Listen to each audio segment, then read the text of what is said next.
Okay, everyone out there, I'm going to start this episode with a question for you. Have you ever stretched the truth, left out a detail, or polished a weakness just enough to make yourself look a little stronger in a negotiation, a job interview, or maybe even a first date? Yeah? Well, welcome to the wild, wild world of self-interest. I am so incredibly excited about this topic, so let's get started. Welcome listeners and viewers far and wide, from the shores of City Island to the Shake Shack at Citi Field. I'm Eirik Gislason, associate broker and team leader of the Excelsior team at Brown Harris Stevens, master certified negotiation expert and instructor, founder of Archway Partners Coaching, and your host of the Shear Line Negotiation Mastery podcast. So if this is your first view or listen to the Shear Line, thank you and welcome. Let me explain our name, Shear Line. Inside a lock, the shear line is the space or the line that's created when the right key is inserted and all the pins align, allowing the lock to turn and open. And that's what we're after. Precision, understanding, and unlocking better conversations. So whether you're in banking, sales, leadership, real estate, or just trying to get your toddler to wear shoes, this is the podcast for you. And speaking of banking and shoes, I guess, I'm excited to be joined by mortgage expert, lending whisperer, social media standout, giver of time and talent, connector of people, and bastion of positivity, Jacqueline Plaza of Chase Home Lending. Nice to have you here, Jacqueline. I'm so excited. To be here. And Jacqueline, I'll formally introduce you to our audience in a couple of minutes. But first, let's cut the key on one of my favorite all-time negotiation topics, self-interest. As I mentioned, at the core of understanding buyer psychology is the notion that people take actions that serve their own self-interest, or at least what they perceive to be in their interests. But when it comes to navigating or negotiating with our own client, for instance, in the mortgage lending process, that can get complicated. Buyers naturally want to present their best selves, the strongest possible version of themselves, and that's understandable given the stakes. However, when they withhold, gloss over, or polish up their financials, for instance, they're not protecting their chances, they're actually jeopardizing them. And ironically, they risk derailing the very partnership designed to help them succeed. So how do we help buyers understand that vulnerability isn't weakness, it's a strategy?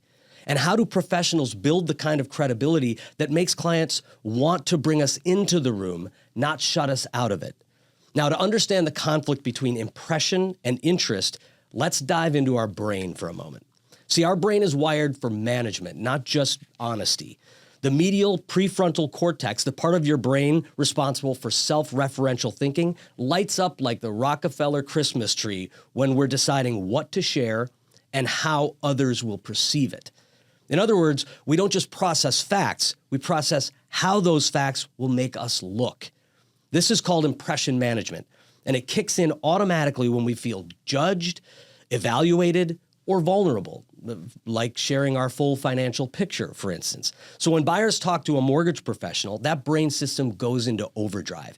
Even if sharing the full financial picture would help them get the right loan or ensure co-op board approval, the brain is busy calculating.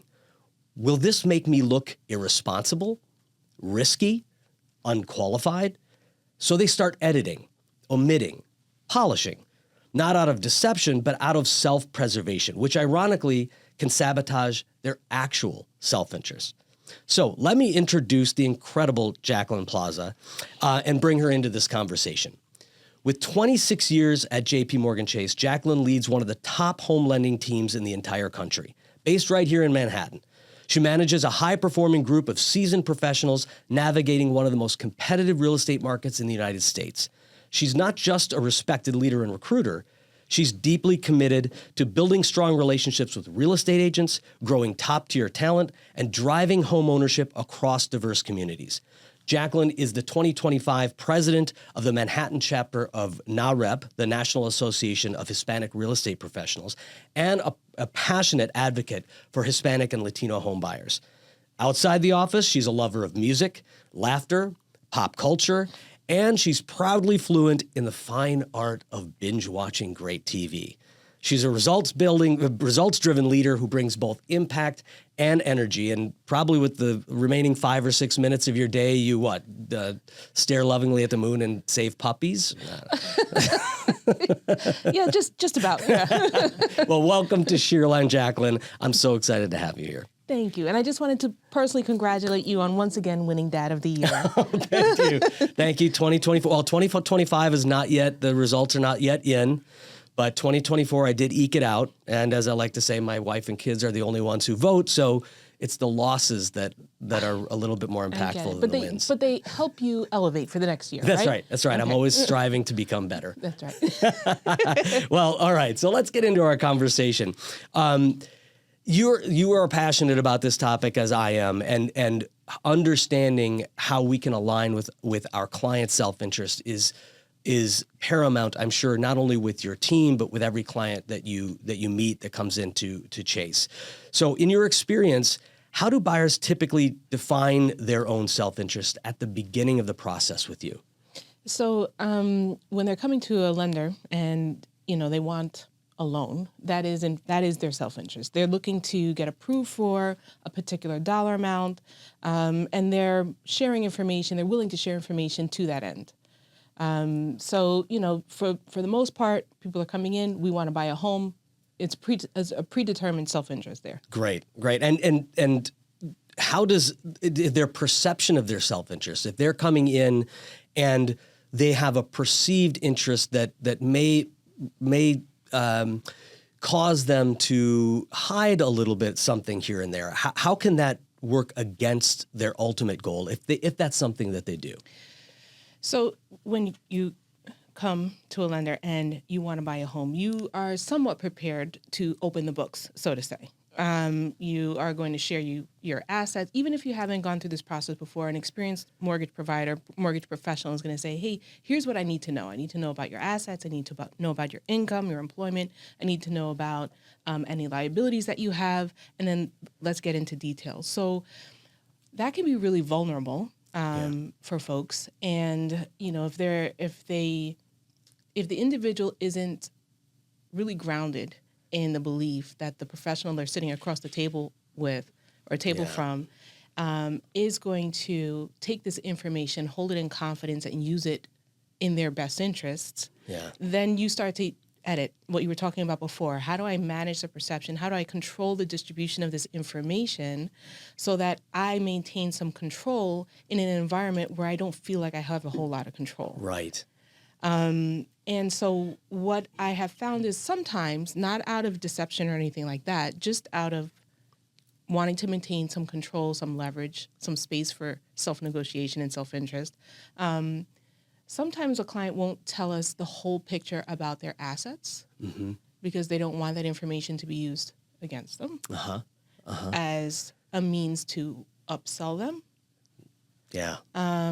Sometimes they won't share everything up front about any liabilities or obligations that they have, be out of fear that it might disqualify them or hurt their chances. Yeah.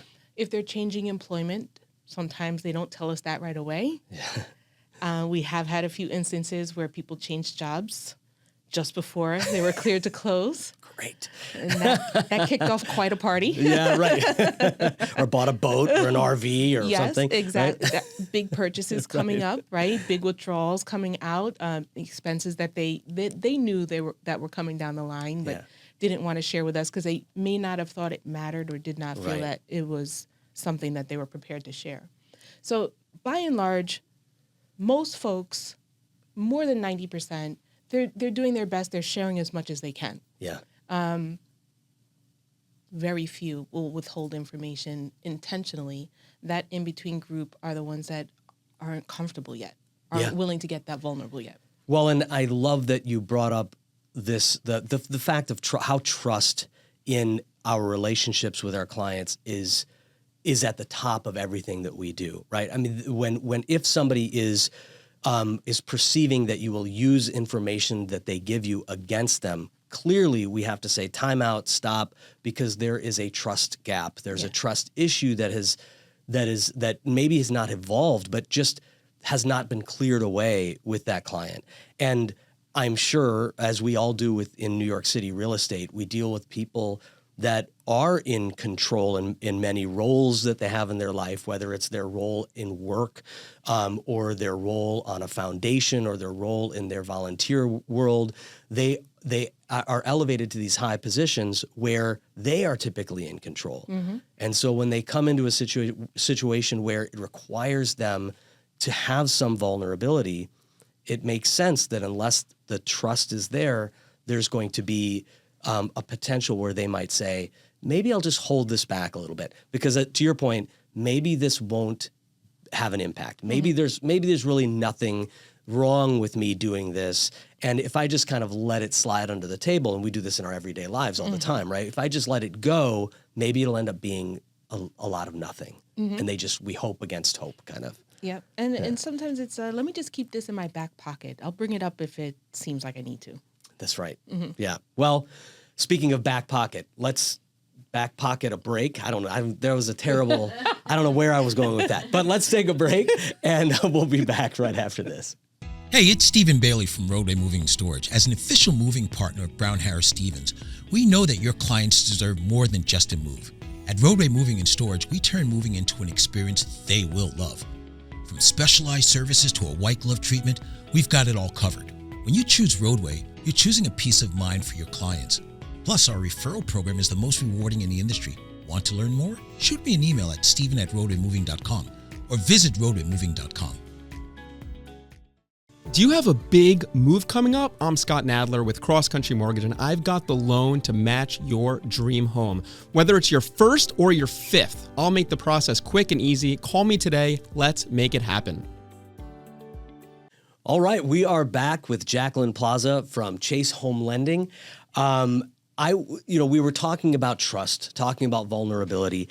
How do you approach those moments if someone is withholding or potentially withholding some information? How do you approach those moments without making them defensive or without putting them in a defensive position? I think it actually starts with some of the first interactions you have with a client, because, or any person for that matter, because if you haven't set the stage for what your goals are out of the upcoming interaction, then they're not sure how to align with you either. They're not sure if this is a person that they can be vulnerable and open with unless you have prepared the space for them to do that, so to speak. Right. So if at a later point it becomes apparent that we haven't achieved that moment of trust, and there may be some withholding going on, there may be something a little deeper that I need to dig into, then I have to, the fact that I have established or said what my motivation was up front, it becomes a reference point. I can mirror that. I can bring that forward again. Yeah, I love that. I can say, remember when we first met, I shared with you that my number one mission is to make sure that you have the best possible home buying experience, that you feel comfortable, that you feel confident, that you feel that you're in control of your financial goals. And it's the only thing I need to make sure of is that I have the information to help serve that purpose. The way that you state that is perfect. And that giving over of or acknowledging that I want you to be in control. I want you to be confident. I want every decision that's made to be your decision. And to set that up at the beginning. I mean, Deepak Malhotra says process before substance, right? In any negotiation, we want to deal with what is the process of this negotiation, or what is the process of this of what we're doing here, and then we get into the substance. And if you do that, there's already that level of expectation and that giving, that exchange, that reciprocity that starts at the beginning. And then to your point, you can just go back and reference it. I love that. I love that. So what are some early signs you pick up on that a buyer isn't being fully transparent? Like what might you pick? What signs might you see that would lead you to think, all right, maybe there's a little something else here? So it'll be in, the behavior of the client. We as human beings, we're pretty fascinating how our brains work and how we pick up on subtle cues, voice, eye contact, body language. A lot of our work, though, is done by phone. And by paperwork, the exchange of paperwork. So oftentimes we don't have the advantage of the body language.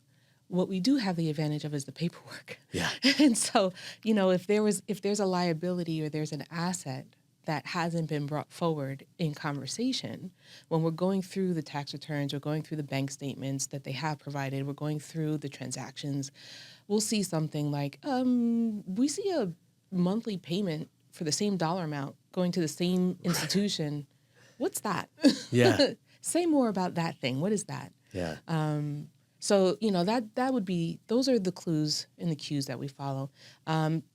Also, I mentioned earlier about, things that people keep in their back pocket. So, if we come up against a roadblock and then the client says, doesn't seem so concerned, oh, okay, well, I have this other thing, okay, so what more? If this is coming up for the first time now, all right, let's reset. What else do I need to know so that we don't run into roadblocks or hurdles or stress points further along the road? That's great, because the idea that this one thing might represent the tip of the iceberg, so to speak, and it may absolutely not. There may be nothing behind this. This may be the one thing, but that idea that you say, okay, we know that it's in everybody's interest, especially in the client's interest, to uncover what there is to uncover before we, Titanic style, go scraping into the side of an iceberg, to get an understanding of what's underwater, what we haven't seen yet, will then again help them ensure that they have the best possible process and the best possible outcome. Yeah. You mentioned earlier that idea of upselling, and we deal with that as real estate agents, obviously with clients, and I think that as an industry, we don't do a very good job of building that trust with clients in some circumstances, to let them know that we are aligned with their interests when it comes to everything, including all of the variables: price, size, location, amenities, timing, everything that is required to make sure that this is successful. That we want to make sure that we're not pushing their budget. There may need to be some elasticity on some of these other parts of the process if price is inelastic, but addressing that and making sure that they know that this isn't about getting you to purchase a $2 million home when you really want to purchase a $1.5 million home just because you can afford it, or just because you have the DTI that would allow you to get that mortgage. I think that's really important as well. Yeah, and I think forums like this, anytime we have the conversation, anytime we have the platform to share what our mindset is in terms of how we approach clients, I think helps everyone, because I think you're right. There's a lot of misconception about all of us, right? Yeah. Mortgage lenders, real estate agents, et cetera. There's the fear that a client will be upsold. There's a fear that they'll be put into a product or a home that isn't really what they were looking for. And the fact of the matter is that how we are compensated, how we build our business only works, Yeah. is only sustainable. We only have a career if we are 100% aligned with our clients. Yeah. If we misserve a client, the damage that one relationship or that one interaction can have far exceeds, the worth of doing the wrong thing. Right. And I'm sure that it's obviously the same in mortgage as it is in brokerage and real estate sales, that there are people who are transactional, who may get away with that transactional behavior a few times or for a small period of time, or maybe a certain period of years, but to sustain a decades-long career as you have, and I'm sure many of the people on your team have, as I have, you must approach your business in that way, that the relationship is far more important than getting one single deal done. 100%. Yeah, absolutely. And you mentioned a phrase, you talked about that idea of process before substance. We, talking to the client about, I want you to be confident. I want you to be comfortable. I want you to be in control. Are there other phrases or other behaviors that you use to invite people to open up, even when it might feel risky to them? I like to lead with their vision. Tell me what you want to accomplish. What does perfection look like to you? You know, what are the pain points that you are worried about? What have you heard? You know, what are you most worried about? But conversely, because I don't want to get them, you know, too worried. Sure. There's no need for worry. But I also want to understand, what are you most looking forward to? You know, what would be ideal for you? What's more important? Is it the monthly payment or the upfront cost? You know, that's where I might get into more mortgage-specific types of differentiators. But I want the other person to talk. Yeah. And the more they talk and the less I talk, the more I hope that they understand. And what I'm trying to communicate in that exchange is that what they want is the goal. Yeah. And my role is to listen, absorb, and figure out how to achieve it. Right. Yeah. I don't expect anyone to understand the minutia of mortgage credit policy, you know, processes, the closing process, how we calculate everything. That's not their role. Their role is to tell me what is the vision, and mine is to figure out, okay, knowing that and knowing this, how do I make it happen? Oh, I love that. And that, again, goes back to that, having that level of trust with a client where they can share with you what their vision is in a very vulnerable way. As I said at the beginning, the vulnerability becomes part of our strategy, not something that is a weakness for them. And when you have that relationship, and when you can start the relationship off where you're setting up what they want and you're interested in what they're interested in, that's going to take you to those moments where you need to have a difficult conversation, where you do find that line item in their bank statement where it's like, okay, this is something I see it's reoccurring.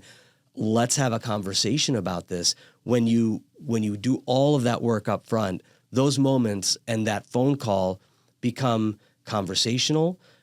It's a fact-finding mission as opposed to putting someone back on their heels and making them defensive. Right. You know, and I do find wherever I can opportunities to reassure and validate what they're feeling. Because a lot of folks, you know, you'll feel very alone in those moments of vulnerability. Like, I am the only person in the history of all time to feel like this, and that is not true. Yeah, right. You know, everyone has felt. I have felt that way when I've bought 2 homes in my lifetime. I hope to buy more. Every time I went through the mortgage process myself, mortgage professional that I was at the time, it's still vulnerable. It's still uncomfortable. You're still, you know, because nothing is guaranteed until you are signing and you have your keys, you know. So walking through those moments myself, I can absolutely relate. But what I can also share is that there is a process. There is very often a solution for almost every problem. And so however one might feel in that moment, stressed, worried, vulnerable, uncomfortable, not in control the way you might normally feel that you're in control of a situation, that is okay. Guess what? I'm going to hold your hand and we're going to get through this. And you just envision yourself 30 days from now signing. Yeah. And walking into your brand new empty home, the lights coming in through the windows. Yeah. I'm getting you from this moment to that moment. Right. And that forward looking, envision yourself after success. Envision yourself 30 days from now. Envision what the possibilities are for your future self in success. Right. And that will oftentimes get us through those moments where, you know, you're wondering whether to run from something or run towards something. And we want them to run toward the future that looks successful for them. And I love that, setting it up. Yeah. And I was actually, you know, one of the things that you answered so beautifully was about that strategic vulnerability, or strategic empathy, as we call it in negotiation, and how you can share or bring into the conversation your own experience to show them that you're not alone. You're not the only one who felt this way. And you can model that openness. I'm going to tell you a little bit about what happened when I did this. And I share your frustration, or I share your fear, or I share, you know, however that's manifesting itself, and you can then partner with them. Yeah. I think that's amazing. And that strategic vulnerability with any negotiator is just magic.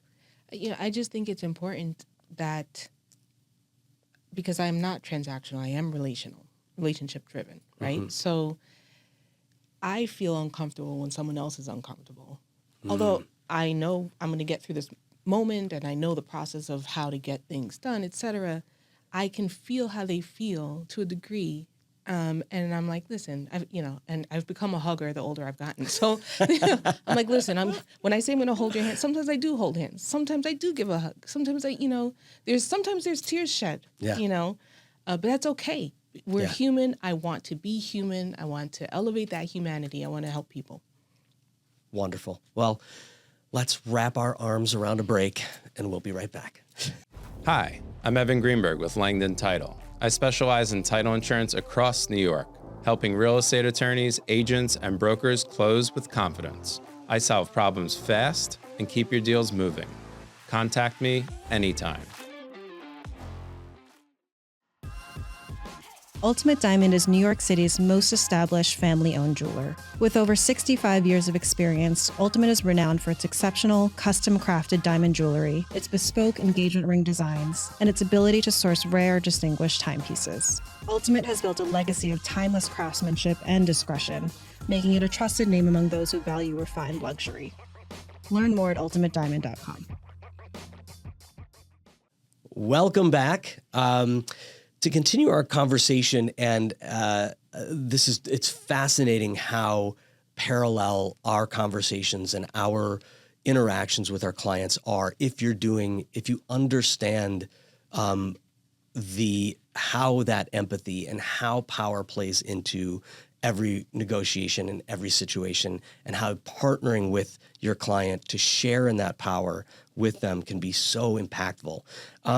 So what's one thing you wish every buyer understood about how transparency actually gives them more power, not less? I think it's exactly that. I think, if I were to give any advice to a buyer, it would be start early. It would be share everything about your goals and your current financial situation and what you expect your financial situation to be. Because much like an attorney, although totally different, profession with more degrees. Lucky them. Yes, I know. But much like that relationship with a legal expert, when you're sitting with a financial expert, there is an expectation of privacy. The information that they're sharing is going to be held confidentially. And the more information you can give that financial professional, the more data points they have to A, find a solution, and B, prevent problems. So if I'm that nexus point between what you want and what I know needs to occur to give you what you want, then I need all the details, good, bad, or indifferent, things that you may not even believe are important because you don't know the process. Right. But they are actually material to the process. So I'm looking for, there's a meme out there with like someone sitting and then like all the arithmetic is like floating in the air around. Right. So I'm fully present as you're sharing the information, but the back of my mind is formulating the solution. Yeah. And so I need all the data points to come out with the right solution. And like I said, avoid the problems.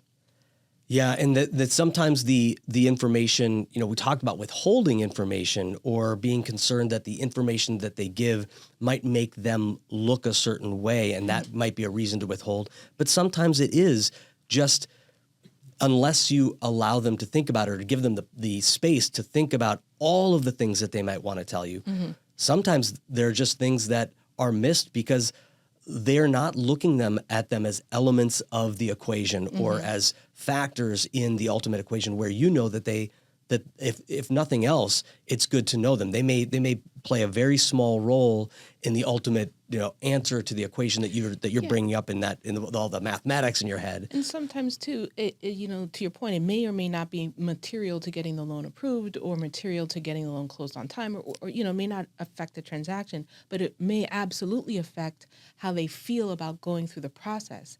If I understand there's a timing element that they're worried about, but I have no idea. Right. Then how can I reassure them and help them feel confident and in control if I'm not aware of that timing element. Yeah. Yeah. And they may then start to make determinations of how they can process that timing element, or how they can control that timing element themselves without looking to the person that can actually help them, reassure them that that timing element's not an issue, or to help them bridge that gap and make that timing element work for them. Right. That's great. I'll give you one last one on the asset piece, because I was saying before that sometimes the client will say, oh, you don't need to know about that account. I don't actually need it to qualify, except that particular asset account might qualify them for a rate discount and bring their monthly payment down even further. Or conversely, if they're looking to boost their buying power, could have made that difference. Right. And given them more negotiation leverage Yeah. in, their offer with different sellers. So it's things like that. So again, it may impact what we can offer, but it may be a detail that just would help, if I knew, would help them have a better experience in the process. It's such a great point. It's such a great point. I mean, it's not always about the thing that's going to keep them from going off the cliff. Sometimes it's the thing that's going to actually give them more leverage, give them a better rate, give them some more power that if you don't know about it, they just don't, it just doesn't come up. They don't get access to that benefit. That's amazing. That's amazing. Okay, so I'm gonna switch gears. We're gonna go into our lightning round. So I'm gonna cue our music. Okay, lightning round. Pretty good. Thanks. All right. So lightning round. Now these are just questions that they don't have to be a one-word answer. I want your insights on these, so take as much time to answer them as you'd like, but they're just, quick, fun questions for you. All right. So you have an awesome social media presence, and you seem to have a lot of fun with all of the things that you post, and I've actually been able to take part in one of those with you. So what is your all-time favorite post or most recent favorite post that you've seen or created? I have to say, I like the one that you and I did together. That was good. That was fun. I mean, you were on point with the lip sync. and every time I watch it, I just laugh a little bit, because I remember in that moment how much fun we were having. We had just finished the home buyer seminar, right? It was a great day. It was a great moment. And we were having fun sharing that feeling with the world. So that one I really enjoy. And I have to give you kudos. Your lip sync was on point. Thanks. And one I've been looking to do recently is people are always asking me how to change a tire one. Have you seen that one? No. All right. I think I've got it. Stay tuned. There may be a alleged tire changing post coming out. And one might say, how does that relate to real estate? Don't worry, I got to figure it out. You always do. And the thing that I love about all of your posts is not only do you find a way to connect the things that you do, make them relevant to your industry, to the real estate profession, but you clearly are bringing people in. You are such a great connector of people, and you bring people in, and like me, you allow us to just have a little fun doing it with you, and it shows. It just jumps right out of the camera when you watch your social media. So I love it. All right, second question: what's one negotiation lesson that you wish you had learned earlier in life? For myself, I would have liked to learn two things. One is to just go ahead and ask. And two is to be more clear about what were my requirements versus what were my nice to haves.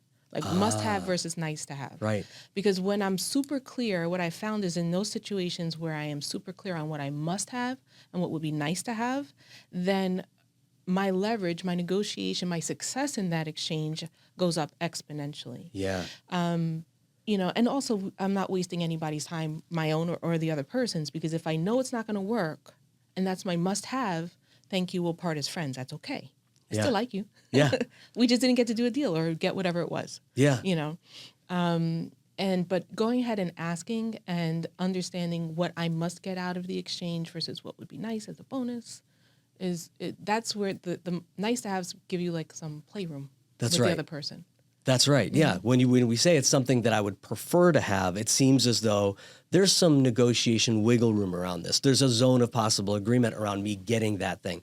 Whereas if we're anchoring and saying this is something that is I need, that is a requirement that meets, that unless I get it, does not meet my minimum goals, then we can establish that as an anchor point, and we're far more likely to get that thing, or far more likely to get more of what we want than if we make it seem like, yeah, well, this is all just preference, and something around this would be nice. Yes. And a lot of people make that mistake, I think, as negotiators. That's great.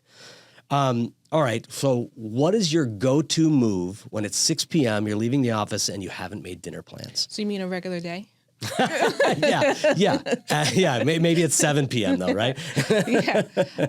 My go-to move is, one of those food delivery services. Okay. I live in New Jersey, so by the time I get off the commuter bus, I'm like, I'm not thinking about anything. Just click, click, click, make it show up.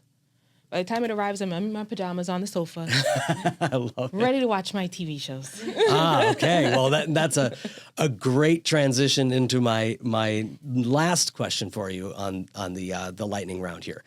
You mentioned, or I mentioned at the top of the podcast, that you are a fluent binge watcher of television. So tell us a little bit about that. What are you watching now? Like my whole roster of shows. Oh yeah, yeah. As much as you, the whole roster. Let's hear. When you have your pajamas on and the food is in front of you, you put that. What's going on? And so as soon as you hit the clicker. All right, I'll give you categories and Okay, all right, an great. example of each category. Because when I say I'm gosh. fluent in the binge watching, I take this hobby seriously. Yeah, clearly. To my everlasting shame, I used to be a binge reader. I used to read all the time. And then, I don't know, Netflix happened. And Yeah. I'm just watching the TV versions of all the books. All right, so category number 1 is reality TV, but must be real estate related. Okay. I am fascinated with any reality TV show based around real estate. Okay. All right. All of the selling this and selling that and owning this and owning that and whatever. It doesn't matter to me. I'm always Fixing this, fixing that. It doesn't. That's right. I'm like, I could totally redo my own bathroom. If my husband sees me walking through the house with a sledgehammer, he knows I've just watched something. So let's see. So that's category number 1, real estate related reality TV. The second is just feel good fun. Okay. So just take me out of any, decision making or crisis management of someone who didn't tell me something and I have to fix it now. Let me just feel really good. I like Schitt's Creek. I like Ted Lasso. I like Only Murders in the Building, that kind of stuff. Just Those are some greats. basically the macaroni and cheese of TV. Yeah.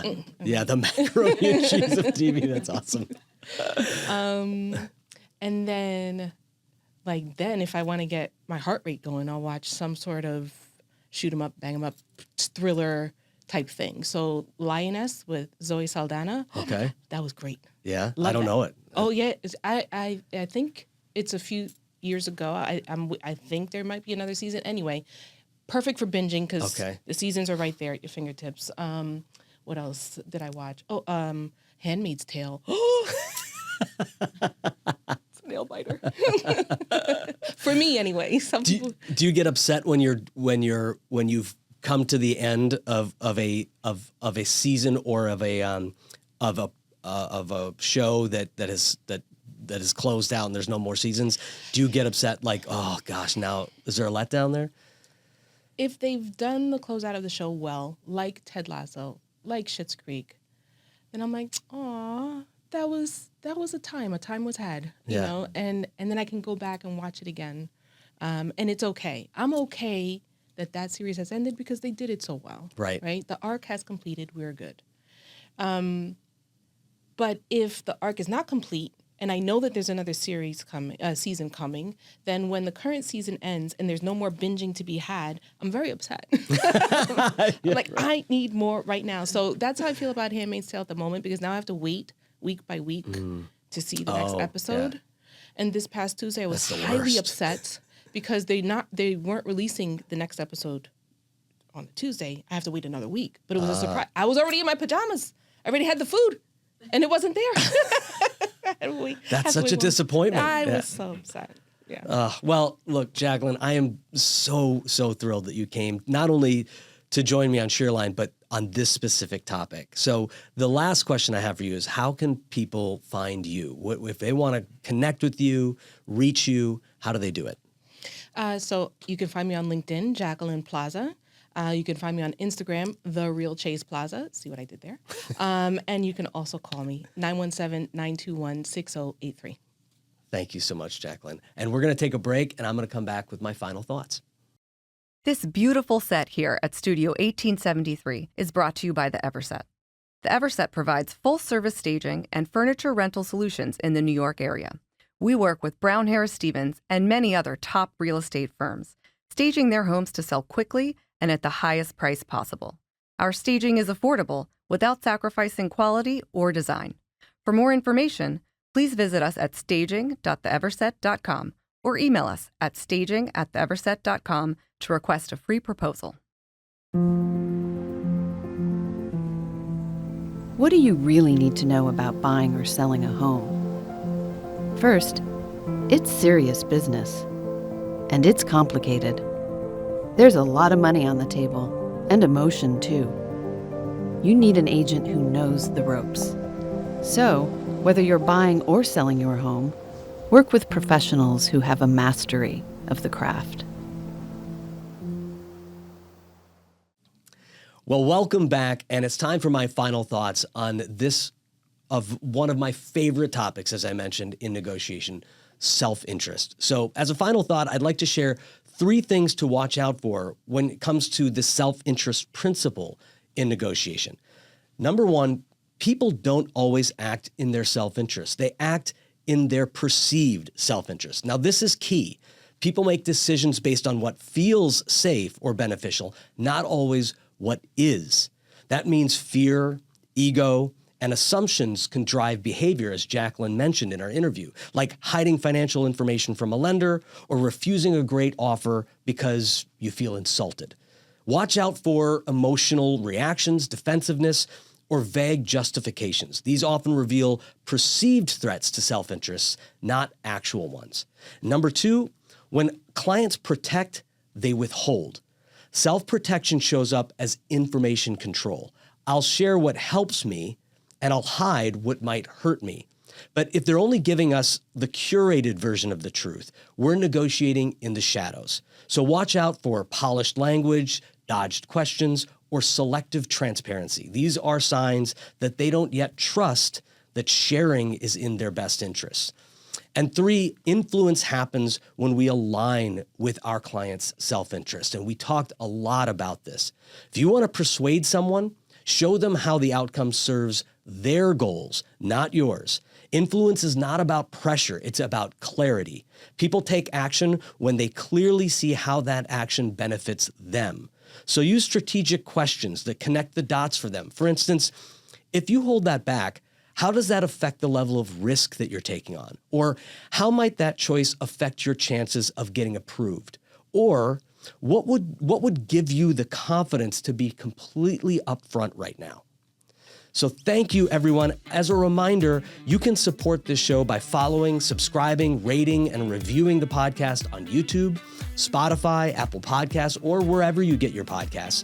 Just go to getmorenetwork.com, and there you can check out all of the amazing shows on the More Network, including past episodes of Shear Line.